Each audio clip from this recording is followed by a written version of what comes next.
তো hello everyone, চলে আসলাম দুপুরে রান্নাতে।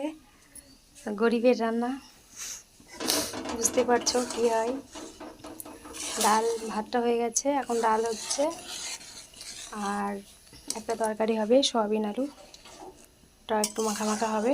আর সকালে মেয়ে স্কুল ছিল, তাই সিদ্ধ ভাত হয়েছে। সিদ্ধ ভাতটা সকলে খেয়ে বর কাজে গেছে, মেয়ে স্কুলে গেছে, এসে ওরা খাবে।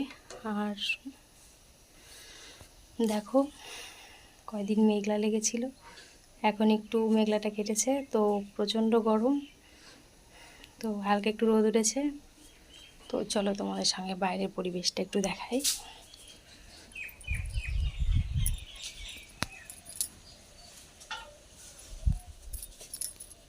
দেখেছো, হালকা রোদ্দুর উঠেছে। তো